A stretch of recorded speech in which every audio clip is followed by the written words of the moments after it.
Salut les players, on se retrouve pour une nouvelle vidéo. Le Real Madrid qui se fait peur, mais le Real Madrid qui s'impose 3-2 face à Alaves. Anderson, c'était un match très étrange, très étrange. Bah écoute, un match comme seul le Real Madrid peut nous offrir, hein, avec un scénario absolument incroyable. C'est-à-dire que tu domines le match de la première à la 85e minute et ensuite tu perds totalement les pédales dans ton match, hein, avec des changements.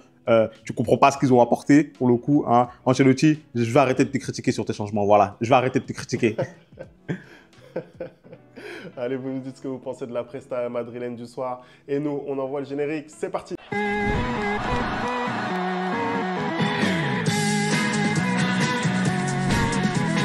Allez, on va commencer ce débrief Anderson. Le Real Madrid qui se fait peur, mais le Real Madrid qui suit le rythme du FC Barcelone. Le Real Madrid qui s'impose au bout du suspense, dois-je dire, maintenant 3-2 face au Deportivo Alaves. Et on ne comprend pas, Anderson, comment c'est possible. Explique-nous, toi, est-ce que tu as une réponse? Bah, écoute, Femi, avant de parler du négatif, je vais d'abord parler du positif, hein, de ce qui s'est passé dans ce match-là, parce que je trouve qu'il y a un match avant la sortie des cadres et un match après la sortie des cadres. Donc, je pense que déjà aujourd'hui, on a un Real Madrid qui est venu et qui m'a fait ce que j'attends d'eux depuis le début de la saison. C'est-à-dire qu'ils font une très bonne entame de match. Hein, dès la 54e seconde, pardon, j'ai été décontenancé. Il y a but directement de Lucas Vazquez sur une percée extraordinaire du futur Ballon d'Or, hein, Vinicius Junior, qui vraiment ce contrôle qu'il fait et comment dire, le fait qu'il prenne la profondeur comme ça et qu'il arrive ensuite à faire la passe en retrait à Lucas Vazquez qui jaillit comme un attaquant, De c'est Valverde. voilà, exactement, quel ballon aussi, quel changement d'aile aussi de la part de Valverde, hein, il nous a fait du Toni Kroos, on dirait que le numéro 8 qui a sur son dos lui donne des ailes, voilà. Mais voilà, le Real qui entame très bien le match, hein, le Real qui ensuite maîtrise totalement son sujet, hein, c'est-à-dire que sur toute la première période, le Real fait ce qu'il a fait, je pense, de mieux depuis le début de la saison. Et justement, à la fin de la première période, ils sont récompensés par ce but de Kylian Mbappé. Hein, je tiens à le dire, quand il fait bien les choses, bah, je le dis, hein, même si on m'accuse de ne dire que quand il est mauvais, hein, et de ne pas dire quand il est bon. Et je serai toujours honnête sur cette chaîne, quand il sera bon, je dirais qu'il est bon. Hein. Ce soir, j'ai trouvé qu'il était très remuant notamment, et son but est un très beau but. Hein. Il combine très bien avec Bellingham, et j'apprécie surtout et je salue surtout le fait que Bellingham respecte le jeu, c'est-à-dire qu'il lui remet le ballon en une touche de balle dans la profondeur sur les qualités de Kylian, et Kylian il finit très bien. Ensuite, en deuxième mi-temps, Rodrigo revient et il plie totalement le match. En tout cas, c'est ce que je pensais. Voilà. Il plie totalement le match et je pense que voilà, 3-0, le Real va dérouler. Peut-être que le Real va les gagner 5-0, 6-0, 7-0, comme le font le Bayern Munich, comme le font le Barça. Mais non. Pourquoi? Parce que c'est le Real Madrid. Et quand tu t'appelles le Real Madrid, ben, il faut toujours qu'il se passe quelque chose dans ton match. Et donc, on se fait revenir au score. Et on tremble en fin du match. Voilà. Anderson, je voudrais déjà te poser une question par rapport à ce que tu as vu notamment de la compo. Est-ce que toi, en tant que Carlo Ancelotti, match en milieu de semaine, tu aurais fait ce choix-là de mettre l'équipe type dans ce match face à Alaves au Bernabéu, alors que tu avais l'occasion, par exemple, de lancer des Hendrick en tant que titulaire, pour ne citer que. Est-ce que c'est ce que tu aurais fait? Bah, honnêtement, je pense pas que ce soit le choix que j'aurais fait, parce que comme tu viens de le dire, j'aurais titularisé certains joueurs qui ne jouent pas assez, par exemple notamment des Arda Güler ou encore des Henrik. Mais au final, quand on regarde la physionomie du match et ce qui s'est passé, en fait, je peux totalement comprendre en fait, que Carlo Ancelotti ait des réticences à énormément changer son 11. Et je pense aussi que, de son point de vue, ces joueurs-là ont besoin de rythme, ont besoin de vraiment lancer leur saison. J'ai appris que notamment Jude Bellingham aurait demandé à Ancelotti d'être titulaire parce que pour lui, il a besoin de retrouver du rythme. Pareil, Vinicius et Rodrigo, par rapport à leur lancer dans le match précédent, ils avaient peut-être aussi envie de continuer sur ce rythme-là. Donc, une formation que moi, je n'aurais pas mise parce que j'aurais estimé qu'il fallait faire tourner l'effectif. Mais aussi, quand on regarde le début de saison d'Alaves, qui se retrouve sixième, ils sont pas mal du tout, tu vois. Donc, je sais que ça peut être un match compliqué. Et donc, tu veux assurer pour ne pas lâcher des points dans cette course que tu as contre le FC Barcelone. Bah, au final, je pense que le match lui a donné raison. Voilà.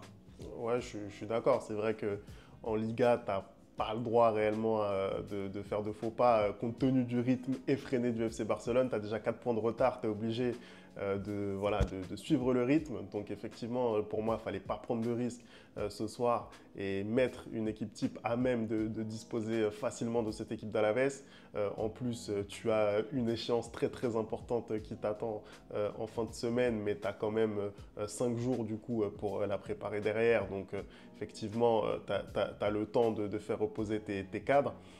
Sinon, après, sur le match, effectivement, moi j'ai trouvé un bon Real Madrid, pas exceptionnel quand même, mais un bon Real Madrid, notamment en première période. Je pense que l'ouverture du score, tu en as parlé, bah, ça facilite après les choses.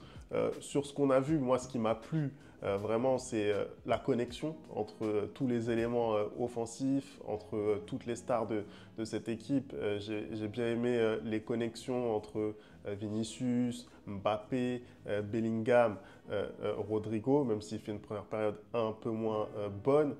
Voilà, ça, c'est les choses que j'ai appréciées. J'ai aussi remarqué que le Real Madrid vraiment a récupéré les ballons assez vite, très rapidement dans les pieds d'Alaves en première période. C'est quelque chose qui m'a vraiment marqué. Le pressing était très bien réalisé. On voit que des joueurs comme Valverde, comme Tchouaméni ont vite récupéré les ballons. Ça a permis au Real Madrid de jouer dans un fauteuil. Après, je trouve quand même qu'en première période, la production offensive, elle n'était pas forcément à la hauteur d'un match comme ça. Tu as ton équipe de gala ce soir, tu es au Santiago Bernabéu, tu as ouvert le score très rapidement, tu peux faire le spectacle davantage, je trouve. Et ça n'a pas forcément été le cas.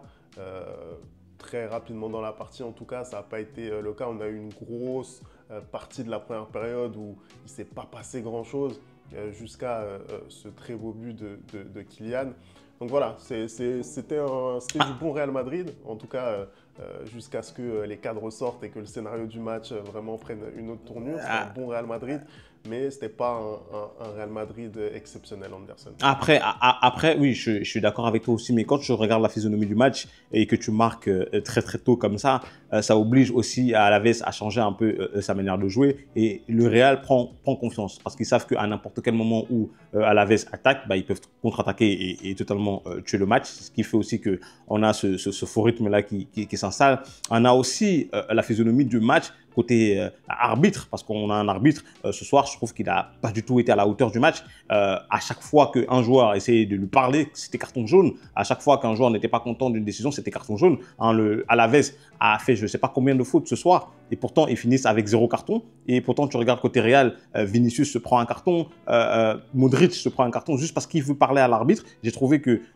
l'arbitre n'a pas été excellent ce soir, et à chaque fois qu'il aurait dû justement donner des cartons parce que les joueurs d'Alaves stoppaient les contre-attaques madrilènes ou faisaient des fautes grossières, bah, il ne le faisait pas. C'est aussi ça qui ne permet pas finalement au Real d'aller au bout de ses actions et peut-être de mettre encore plus de buts dans cette première mi-temps. Mais moi je pense que ils ont totalement maîtrisé le match. Ils ont maîtrisé le match, en tout cas jusqu'à la 85e minute. Et le but, justement, le deuxième but de Mbappé arrive et te montre encore plus, justement, qu'il y a cette domination du Real. Moi, je suis d'accord avec toi quand tu dis que ce soir, pour le coup, j'ai trouvé qu'il y avait une assez bonne connexion entre les 4 éléments de devant, même si la première mi-temps de Rodrigo était un peu en dessous de ses coéquipiers. Par contre, il s'est très très bien rattrapé en deuxième mi-temps. Hein. Il est beaucoup plus virevoltant, et ce but qu'il va mettre, vraiment, c'est du Rodrigo tout craché. Hein. Il prend le ballon, il accélère, il met un coup de rein et il met une frappe croisée et ça rentre.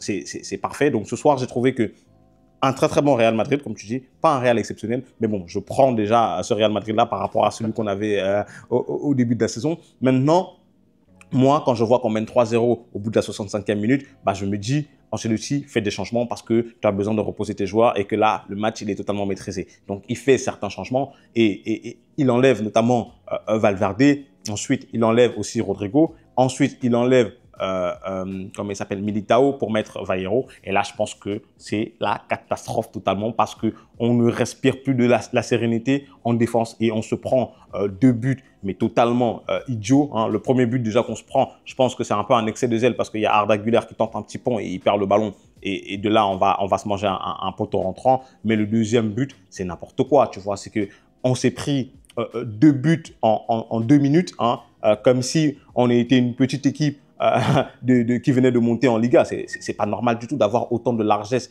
défensive côté Real, et surtout, c'est pas du tout normal d'avoir un banc comme ça défensivement, parce que je suis désolé, Valero, bah moi je comprends pourquoi il joue jamais en fait. Parce que sa rentrée, elle est cataclysmique. C'est-à-dire qu'à chaque fois que le ballon arrivait vers lui, bah, j'avais peur, Femi. Je te mens pas, j'avais peur parce que j'avais l'impression qu'il allait me faire je sais pas quoi, parce qu'il allait me sortir je sais pas quoi de son chapeau, parce qu'à chaque fois qu'il a eu à intervenir, bah, soit il a dégagé comme un idiot, ou soit il a totalement raté son intervention. Donc je pense que au final, je comprends mieux pourquoi Ancelotti hésite souvent à faire des changements, parce que j'ai l'impression que ça perturbe un peu l'équilibre de son équipe. Et puis même les changements, Endrick apporte encore, comme d'habitude, un peu de folie dans son match, même si il aurait, je pense, probablement mérité d'avoir un carton rouge avec le geste qu'il a fait. Hein, donc il doit apprendre aussi à se canaliser. Mais Arda Güler, je n'ai pas trouvé que sa rentrée elle était exceptionnelle, par exemple, ce soir. Alors que le dernier match, je l'avais trouvé très très bon. Là, ce soir, sa rentrée, j'ai l'impression qu'elle est rempli de zèle, hein, et qu'il faudrait gommer tout ça en fait. Sur Valero, je suis assez d'accord avec toi. Ce qui est curieux, c'est que Ancelotti, voilà, il nous a expliqué en début de saison que l'effectif du Real Madrid était très bien fourni, notamment en défense centrale. On sait que voilà, il y a eu d'énormes soucis dans ce secteur la saison passée, en tout cas en termes de nombre. Voilà, il a décidé qu'il allait faire confiance au petit Valero.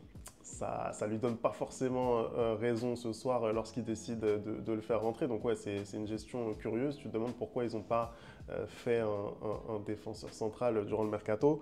Moi, je voulais revenir bien sûr sur la rentrée de Endrick, parce que encore une fois, il démontre à chaque fois qu'il rentre sur le terrain. Tu en parlais la dernière fois, tu disais une rentrée de Endrick, c'est une occasion minimum, c'est le tarif. Là, c'est encore une fois ce qui s'est passé. Il a de l'or dans les pieds, Anderson. Je ne peux pas te dire mieux. Ah non, non, totalement. C'est-à-dire que ce petit-là, en fait, il a quelque chose que je ne saurais expliquer. C'est-à-dire qu'il y a une certaine rage, une certaine fougue en lui. C'est-à-dire qu'il n'a pas besoin d'énormément d'occasions pour tout de suite se mettre en évidence. Hein, là, il a eu le ballon, il se retourne, il va chercher une bonne position de frappe, il met une frappe, c'est contré, mais ça va quand même sur la barre, même si je pense que sa première frappe, sa frappe initiale, elle était cadrée, elle aurait pu être même beaucoup plus dangereuse. En fait, c'est-à-dire que moi, je milite pour que Carlo Ancelotti lui donne beaucoup plus de temps de jeu et que Carlo Ancelotti arrête de le faire rentrer à droite. Moi, je pense que ce petit-là, il doit jouer plus d'une mi-temps en plein numéro 9. En numéro 9, je pense qu'il peut apporter énormément parce qu'il a ce jeu-là où c'est un 9 traditionnel. C'est-à-dire qu'à chaque fois que son coéquipier a le ballon, il cherche la profondeur directement et il ne réfléchit pas à deux fois. C'est-à-dire que dès qu'il a le ballon, il se met en position de tir, il allume les cages directement. Et c'est ce genre de joueur dont on a besoin. Je pense que le Real, aujourd'hui, il y a beaucoup trop de joueurs qui sont posés, qui sont calmes et on n'a pas assez de joueurs fous. Et Endrick, c'est un joueur fou et c'est de la bonne folie. Tu vois, il faut ce grain de folie-là pour aussi être un joueur exceptionnel. Et je pense qu'il a ce grain de folie-là maintenant à lui de savoir à chaque fois profiter de son entrée, hein, pour pouvoir se mettre en évidence et surtout pour que Carlo Ancelotti puisse le faire un peu plus confiance et qu'il puisse jouer plus longuement dans des matchs comme ça. Parce que typiquement ce soir, moi je ne veux pas te mentir, Femi, je l'attendais titulaire. Hein. J'ai été surpris de voir Mbappé à la pointe de l'attaque. Hein, je pensais que Carlo Ancelotti allait faire un peu plus tourner. Mais bon, comme je te l'ai dit, la physionomie du match finalement a donné raison à Ancelotti et je ne regrette pas qu'il ait aligné son équipe type ce soir. Anderson, maintenant on va se projeter sur ce qui nous attend dimanche parce que c'est le derby de Madrid, l'ennemi juré auquel vous allez devoir faire face, Anderson. Ça arrive dimanche. C'est quoi toi ton regard par rapport à ce match? On rappelle donc qu'il y a un point de retard sur le FC Barcelone avec un match en plus que le FC Barcelone. Tu penses quoi toi de ce match qui arrive? Comment tu le sens? Enfin, écoute, c'est un match qu'il faudra gagner, hein, contre un adversaire qu'on déteste. Hein. Je vais pas aller par quatre chemins, contre un adversaire qui, la saison dernière, on a réussi à prendre un seul point parce qu'ils nous ont battus à l'aller et au match retour, on a fait juste match nul. C'est la seule défaite du Real Madrid la saison dernière. C'est une équipe qui, quand elle joue contre le Real Madrid, elle joue à 400%. Hein. Ils vont absolument rien lâcher. Je pense que leur début de saison est assez similaire au nôtre. Il faut absolument, impérativement gagner ce match-là parce que je pense que si tu ne gagnes pas ce match-là et que tu fais un faux pas et que dans la même foulée, le Barça gagne ces deux matchs, ça va être très, très, très compliqué de revenir sur eux. Je pense aujourd'hui que là, on arrive à un moment de la saison où les joueurs du Real, côté Real en tout cas, sont tous en forme. Ils ont commencé à récupérer leur rythme de croisière et je pense qu'il y a moyen d'aller gagner ce match-là. Maintenant, est-ce qu'on va forcément le gagner? Je ne suis pas sûr parce qu'encore une fois de plus, c'est la seule équipe qui nous a battus à 2 reprises la saison dernière. Hein. Donc vraiment, j'ai pas peur hein, parce que j'aurais jamais peur de l'Atlético Madrid, mais je pourrais pas te dire de manière confiante que le Real va s'imposer dimanche. C'est pas possible. Ouais, c'est vrai que cette équipe de l'Atlético Madrid, voilà, ça reste la dernière équipe qui a battu le Real Madrid en championnat, un an tout pile aujourd'hui. Exactement. C'est une équipe qui, voilà, qui pose toujours des problèmes historiquement. En plus, ils se sont largement renforcés durant l'été. On l'a vu, Julián Alvarez notamment. Voilà, ça va être un gros match. Ça va être un gros match. Moi, personnellement, je l'attends. Hein. J'ai aucune pression sur ce match. Je regardais ça comme un spectateur qui aime le football. J'imagine bien. Allez, merci d'avoir regardé cette vidéo. On n'oublie pas les bonnes habitudes, @ le replay foot. Et nous, on se retrouve très très vite pour une nouvelle vidéo. Ciao!